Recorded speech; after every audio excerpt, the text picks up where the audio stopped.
Serial इश्क में मर जावा। जी हाँ, इस सीरियल में कंफ्यूजन कुछ कम थी कि कंफ्यूजन बढ़ाने आ गई हैं एक और महिला। वैसे इनको देखकर ना आपको कुछ कुछ अनारकली की याद आएगी। आई नो ये ज्वेलरी देखकर भी याद तो उसी दौर की आ रही होगी, लेकिन अनारकली सीधा दीवार से निकली और स्कूटर पर बैठकर पहुंच गई इस सेट पर।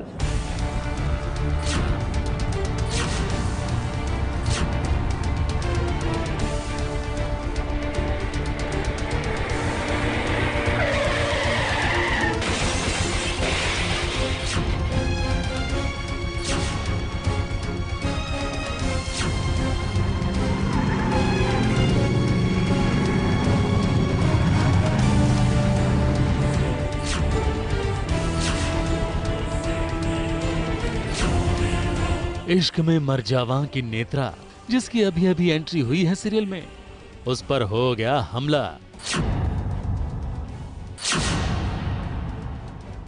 वो तो बेचारी अपने पीले स्कूटर पर गुलाबी ड्रेस पहनकर, पीली हेलमेट पहनकर कुछ बड़बड़ाते हुए जा रही थी। अचानक एक हरे रंग की गाड़ी आई और उस गाड़ी ने नेत्रा को टक्कर मारी और नेत्रा गिर पड़ी। मज़ा आ रहा है, बहुत टाइम बाद एक्शन करने मिल रहा है, गिरने पड़ने मिल रहा है, तो इट्स वेरी एक्साइटिंग। और हमेशा जब भी चैलेंजेस होते हैं तो मज़ा तो आता ही है खैर करने में। तो जब से ये शो ज्वाइन किया है, शुरू से ही एक दो दिन से ही रेगुलर एक्शन सीक्वेंसेस आ रहे हैं, तो मज़ा आ रहा है बहुत। जो गाड़ी नेत्रा को टक्कर मार कर गई, नेत्रा ने उस गाड़ी का पीछा करने की कोशिश भी की, मगर गाड़ी तो निकल गई और नेत्रा थककर जमीन पर बैठ गई। बेचारी समझ ही नहीं पा रही होगी कि आखिर कौन उसकी जान के पीछे पड़ा है और क्यों।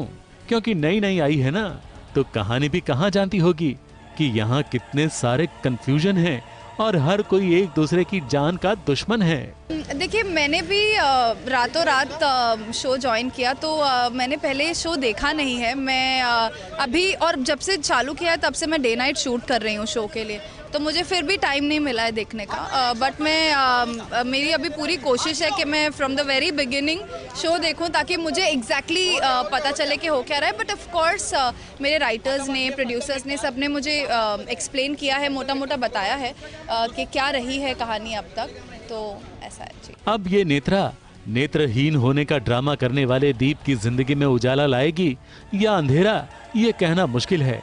और अचानक उसकी कहानी में एंट्री होना भी एक बहुत बड़ा आश्चर्य है। वैसे थ्रिलर और सस्पेंस में ऐसा होना लाजमी है। मुंबई से स्नेहा शर्मा के साथ एबीपी न्यूज रिपोर्ट।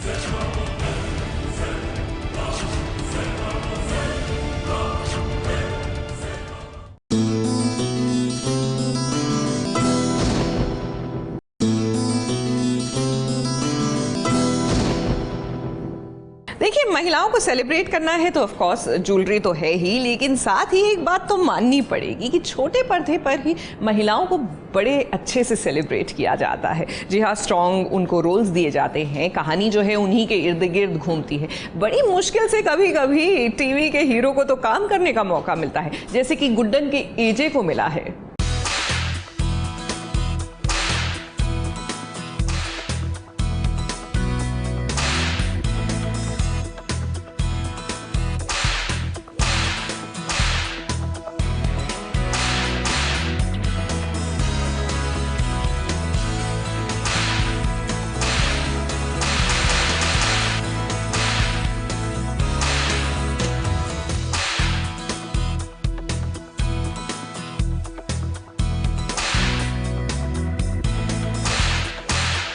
इस सीरियल में शूटिंग करने के लिए क्या क्या नहीं करना पड़ता है, इसीलिए आज चलिए हम आपको शूटिंग का आंखों देखा हाल बताएंगे, जहां पर एजे ने पर्व की धुलाई करने के लिए हाथों में हंटर उठा लिया है। अब आपको लग रहा होगा कि किसी को हंटर मारना इसमें कौन सी बड़ी बात है। अब बड़ी बात है भाई, ये सीन करने के लिए सेट पर स्टंट मास्टर को बुलाना पड़ता है। वो जैसा जैसा बताए उसके हिसाब से ही आप सीन को पूरा कर सकते हैं।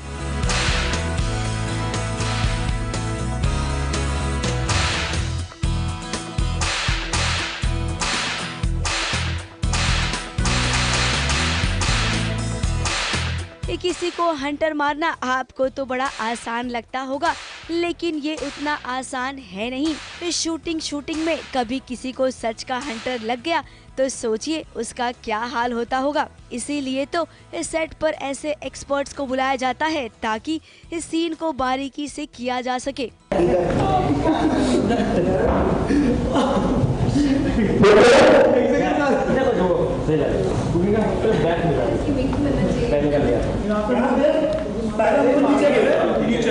दूसरा फिर मार, फिर तीसरा मार, उठने जा, ये कर दिया। अब आपको उसकी वजह भी बताते हैं कि आखिर एजे ने हंटर हाथ में उठाया क्यों। दरअसल रेवती और सिद्धि होटल में बेहोश पाई गयी और उस वक्त पर्व भी वहाँ पर मौजूद था। फिर क्या घर वाले समझ गए कि पर्व ने जरूर कोई गंदी हरकत की होगी और उसी का जवाब एजे यहाँ पर मांग रहा है। सच जानने के लिए मैं रेवती और सिद्धि के होश में आने का इंतजार नहीं कर सकता। तुम्हारी भलाई इसी में है कि तुम फटाफट खुद सच बोलना शुरू कर दो। मैं बोल तो रहा हूँ, कुछ भी नहीं। ये दोनों तुम्हारे साथ एक कमरे में बेहोश पाई गई। वो कमरा जो तुमने झूठे नाम पर बुक किया था और तुम मुझे ये समझा रहे हो कि तुमने कुछ भी नहीं किया। अब पहली बार ऐसा हुआ होगा कि पूरे सीन में एजे ही बोल रहा है। गुड्डन बस चुपचाप सब देख रही है। इतना बेवकूफ तो हमें से अब गुड्डन जब अगली बार मिलेंगे तो जरूर बताइएगा कि सीन में यूँ चुपचाप खड़ा रहना आपको कैसा लगा।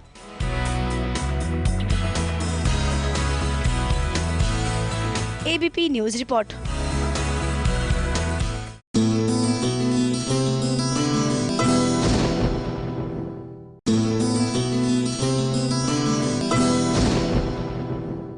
वैसे ये बात तो हम सब ने ना टीवी की बहुओं से ही सीखी है कि किस तरह आप की सिचुएशन चाहे जो भी हो, आपका लुक एब्सोल्युटली अमेजिंग होना चाहिए।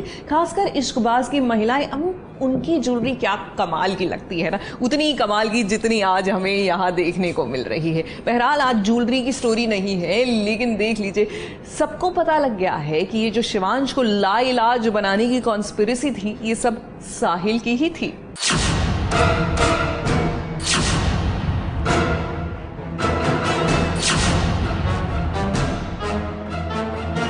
जैसे कृष्णा का दुश्मन कंस, शिवांश का दुश्मन साहिल।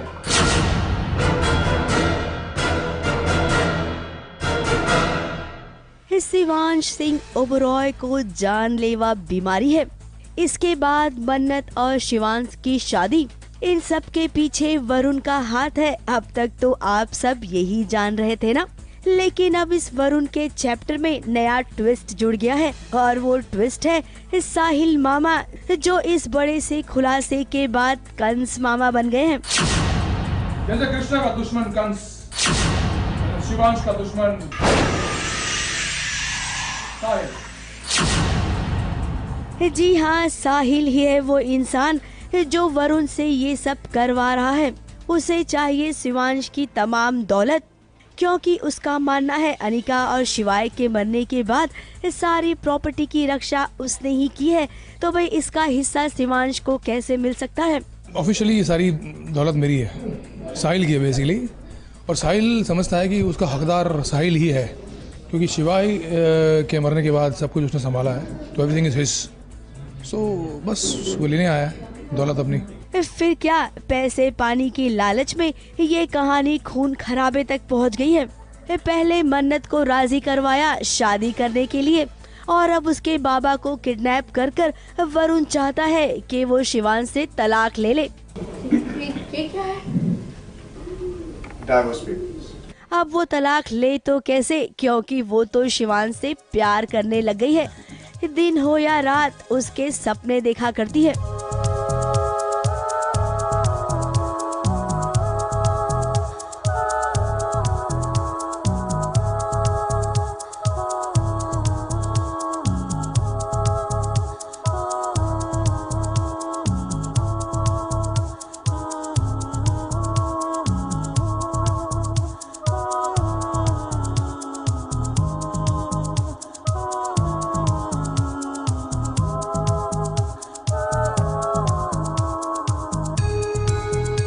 अब शिवांश परेशान है कि आखिर मन्नत को ये हुआ क्या है। शिवांश इज वंडरिंग कि कुछ तो बात हुई है उसके साथ जो वो पहले बिल्कुल वैसी नहीं थी। So he is also kind of surprise कि ऐसा क्या हुआ है मन्नत की ज़िंदगी में कि वो इतनी स्ट्रेंज बिहेव कर रही है। अब भाई ये अनिका की बहू रानी है तो इसका दिमाग तो घोड़े से भी ज्यादा तेज चलेगा। जब भी टेंशन में आती है चॉकलेट में नमक मिलाकर खाती है और उसके बाद इसका दिमाग तो खूब दौड़ता है। यही दिमाग काम करेगा और साहिल की सच्चाई सबके सामने मन्नत ही लाएगी। मुंबई से स्नेहा शर्मा के साथ एबीपी न्यूज रिपोर्ट।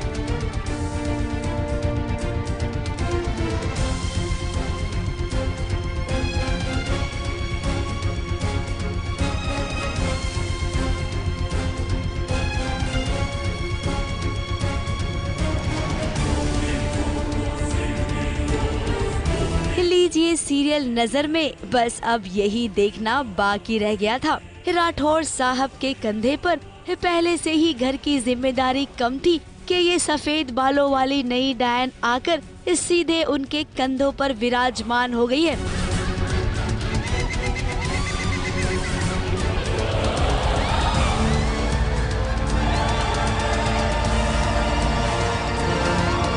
अब राठौर परिवार किसी जंगल में चल रहे विक्रम बेताल की कहानी से कम थोड़े ही है। तो ऐसे सिचुएशन में इनके घर में कुछ भी हो सकता है। तो भाई मोहना के अस्थियों का विसर्जन तो हो गया, लेकिन उसके बाद आ गई सफेद बालों वाली नई डायन और आते ही इसने राठौर साहब को अपना गुलाम बना लिया। सच में कितना मजेदार है ना ये सीन। जितना मजा आपको आ रहा है यकीन मानिए उससे कहीं ज्यादा मजा इस सफेद बालों वाली भूतनी को आ रहा है, जो राठौर साहब के कंधे से गिरते गिरते बच जा रही है।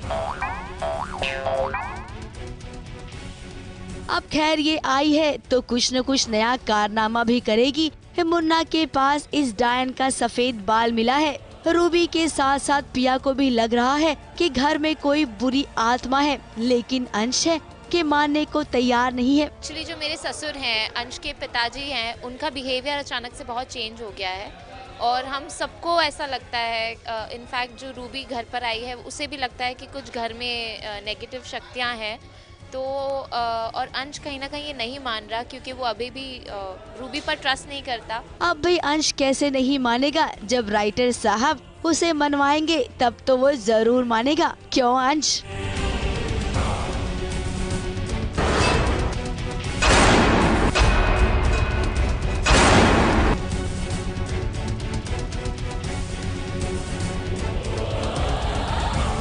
ABP news report.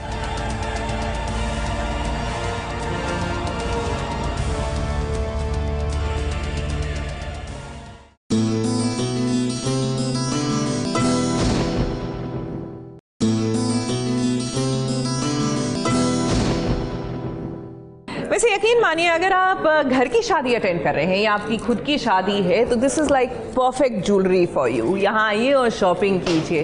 वैसे यहाँ से शॉपिंग तो हमारे तेनाली भी कर सकते थे, तो क्या करें, ये शादी जो कर रहे हैं।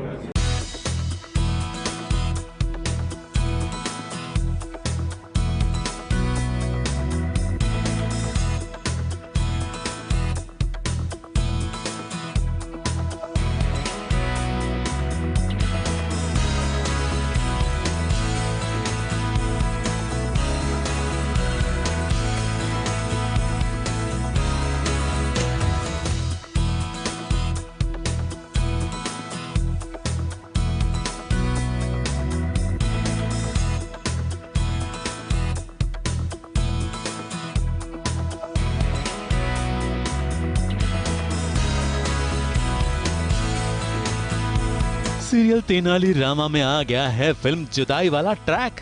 यहाँ तेनाली रामा बन गए हैं अनिल कपूर। उनकी पत्नी शारदा बन गई हैं श्रीदेवी और उर्मिला मातोंडकर का किरदार निभाने वाली हैं सुगंधा, जो अब तेनाली से शादी करने के लिए तैयार हो गई हैं। तो इनसे मिलिए, ये है सुगंधा देवी, मेरी दूसरी पत्नी।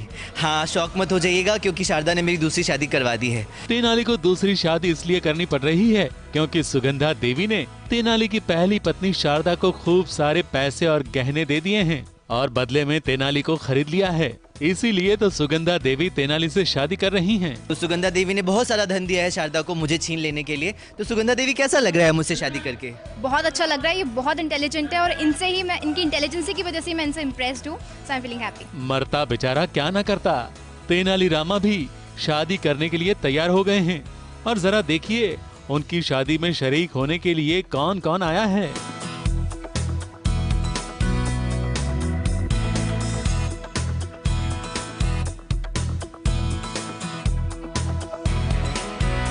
रामा सुगंधा देवी को सबक सिखाने के लिए एक नाटक करते हैं और जिस नाटक के लिए मुझे मरना पड़ता है और जिसके लिए इनको सती होने के लिए कहा जाता है। तो बहुत ड्रामा है, बहुत अनफोल्ड होती हैं स्टोरीज। तो बुरे फंसे हैं तेनाली रामा। यहाँ 2 फूल और 1 माली है, लेकिन ये माली यानी कि तेनाली एक बार फिर अपनी बुद्धि का प्रयोग करेंगे और इस मुश्किल से जल्द ही बाहर निकल आ ही जाएंगे।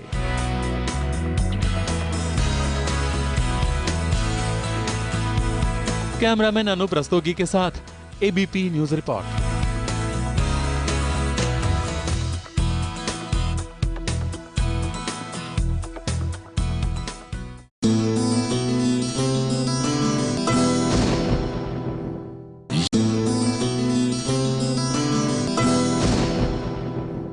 वैसे अगर आपकी शादी होने जा रही है या अभी अभी हुई है तो यकीन मानिए हर सुहागन के लिए सबसे इम्पोर्टेंट पीस ऑफ ज्वेलरी होता है उसका मंगलसूत्र। और आजकल तो इतने खूबसूरत डिजाइन्स आ चुके हैं मंगलसूत्र में कि यू कैन जस्ट चूज आपको कौन सा पसंद है।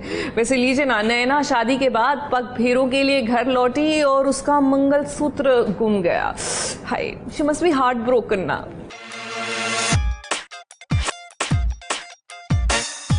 ना मेरा मंगलसूत्र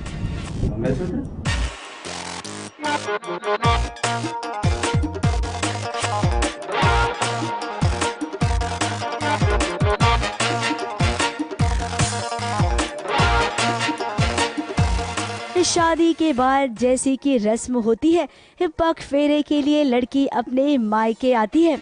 तो यहाँ पर भी समीर अपनी पत्नी नैना को लेकर अपने ससुराल आ पहुँचा है। अब सबसे पहले तो आप नैना के इन बालों को देखकर चौंक गए होंगे, ठीक वैसे ही जैसे समीर चौंका था। अब बालों का स्यापा खत्म हुआ नहीं कि मायके पहुंचते ही नैना ने एक गड़बड़ी कर दी। यहाँ पर उसके सुहाग की निशानी यानी कि उसका मंगलसूत्र खो गया है और इसकी भनक समीर को पड़ गई है। नैना, मेरा मंगलसूत्र वो चाचा जी, नैना ने मंगलसूत्र खो दिया है। अब इसी बात को लेकर नाराजगी चल रही है क्योंकि नैना जब ससुराल जाएगी तो सबसे पहले उससे यही सवाल पूछा जाएगा कि बहू रानी तुम्हारा मंगलसूत्र कहाँ है। शादी से पहले ही दिन मंगलसूत्र घुमा दिया है, खो दिया है, तो उस चीज़ का गुस्सा है मुझे कि मुझे तो फ़र्क नहीं पड़ेगा, बट जब ये बात मम्मी और मामी जी को पता चलेगी तो वो बहुत ज़्यादा, और मामी को तो फिर सब जानते ही हैं, बात का बतंगड़ बनाती हैं। अब ससुराल में समीर का पहला दिन, खातिरदारी तो हो रही है लेकिन उसके साथ साथ नैना उसे घूर भी रही है। देखो, मैंने बोला था मेरा पति बदल गया है शादी के बाद। यू कैन सी वो बहुत ज़्यादा चेंज हो गया है। शादी के पहले का ही होता है सारा प्यार, शादी के बाद सब बदल जाते हैं। इमेजिन भी नहीं कर सकते कि मेरी पर्सनल लाइफ में मुझे कितना इरिटेट कर रहा है, मुझे गुस्सा दिला रहा है। मतलब मैं जो पूरा दिन शीशे के सामने बैठी रह सकती हूँ, मैंने शीशा देखना छोड़ दिया है। जैसे ही मेरे बाल ऐसे हो जाते हैं, मैं शीशे में देखती ही नहीं हूँ, मुझे देखना ही नहीं होता, बिकॉज मैं जितनी बार देखती हूँ उतनी बार चिढ़ जाती हूँ। तो समीर से ज़्यादा गुस्सा तो मुझे आ रहा है, but okay, it's a part of a story. अब समीर बाबू, आप इस घर के जमाई हैं तो आपको यूँ खाली हाथ थोड़े ही जाने देंगे। नैना और आपके बीच की अनबन तो यूं ही चलती रहेगी, लेकिन यहाँ पर चाची जी मंगलसूत्र का जुगाड़ जरूर करेंगी। अब अपनी नैना और जमाई के लिए इतना तो कर ही सकते हैं। मुंबई से स्नेहा शर्मा के साथ एबीपी न्यूज रिपोर्ट।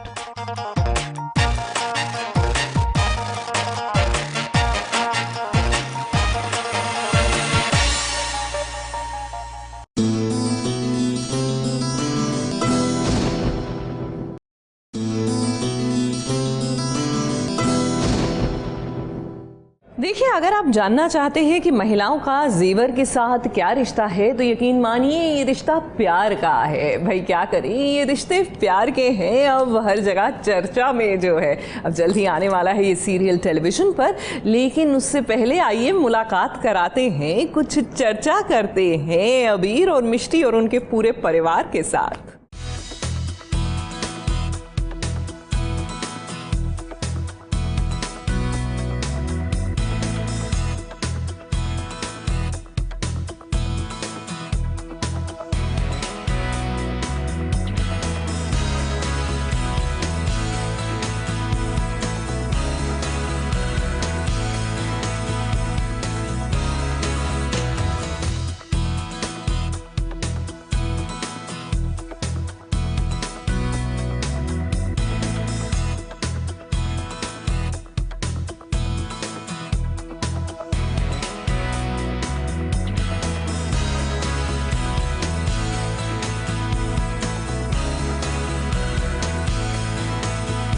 अपनी खूबसूरती को निखारने के लिए याद है ना, हम दादी नानी के नुस्खों को खूब अपनाया करते हैं। तो भाई जब बात शादी की हो तो दादी नानी पर भरोसा क्यों ना करें। लड़का दिखता अच्छा है, पूरे सर पर है बाल, झटपट शादी कर लो, क्या है तुम्हारा ख्याल। अब मिष्टी अपनी दादी नानी पर भरोसा तो करती है, लेकिन शादी को लेकर उसके मन में बहुत सारे सवाल है। वो चाहती है जिसके साथ वो शादी करने वाली है, अपनी पूरी जिंदगी बिताने वाली है, उस इंसान को जानने बूझने का उसे मौका मिलना चाहिए। ठीक ठाक बोलचाल भी है, सर पे बाल भी है, इसलिए तो कर सकती है। पूरा परिवार राजी है, कर लेना बेटा शादी। नहीं भाभू, ऐसे नहीं होता ना। लड़का चाहे जैसा जितना भी अच्छा दिखता हो, उसने चाहे जितनी ही अच्छी क्वालिफिकेशन हो, लेकिन जब तक हम उसे अच्छे से जान ना ले कि वो इंसान कैसा है, हम उसके साथ ये कैसे तय कर सकते हैं कि हम उसके साथ अपनी ज़िंदगी बिता सकते हैं। नहीं, हम सब, लड़की मानेगी नहीं, क्या करेगी वो। हाँ, नहीं मानेगी, कहाँ जाएगी, मानेगी तो मानेगी। हाँ, इसलिए बचपन से देखा है, बड़ा पला किया है, उसको जानती हूँ, इसलिए तो बादशाह जी को बुलाया यहाँ पे, मनाओ। फिर क्या दादी नानी मिष्टी को इसी बात पर राजी करवा रही हैं कि शादी कर लो, तो वही दूसरी ओर बादशाह आए हैं मिष्टी की ओर से कि शादी तो करनी है, लेकिन लड़के को जानने बूझने की बात भी तो जरूरी है।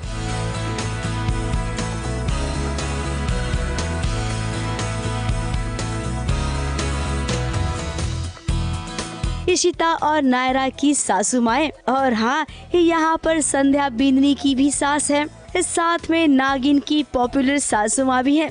इन सब ने साड़ी तो पहनी है, लेकिन मिष्टी के मॉडर्न ख्यालों को समझते हुए आंखों पर काला चश्मा भी लगा लिया है। मानना पड़ेगा ये सभी दादी माएँ और नानी माएँ और हाँ सासू माँ और उनके साथ बादशाह क्या गजब ढा रहे हैं।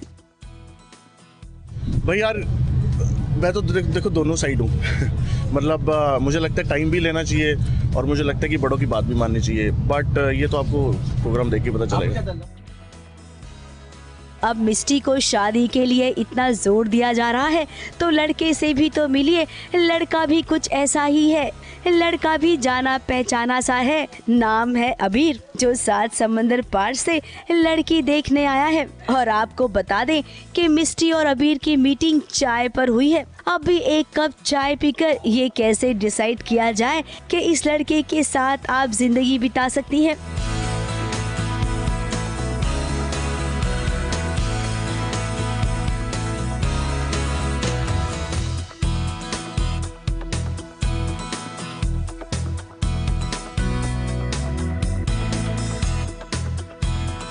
आई एम जस्ट थिंकिंग और सोच रही हूँ, अपने ख्यालों में हूँ मैं।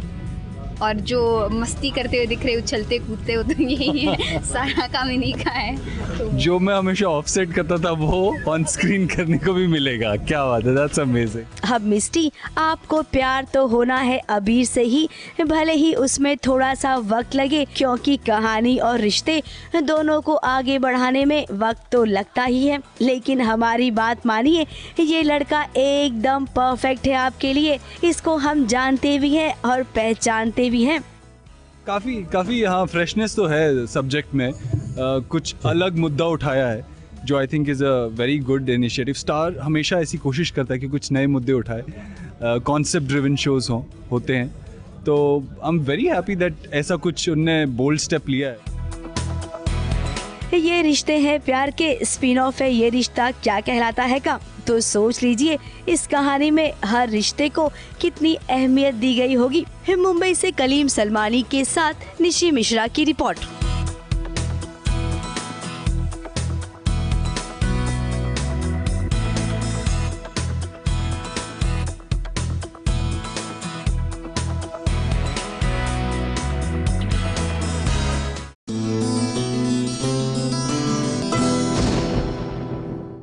ये है एबीपी न्यूज़, आपको रखे आगे।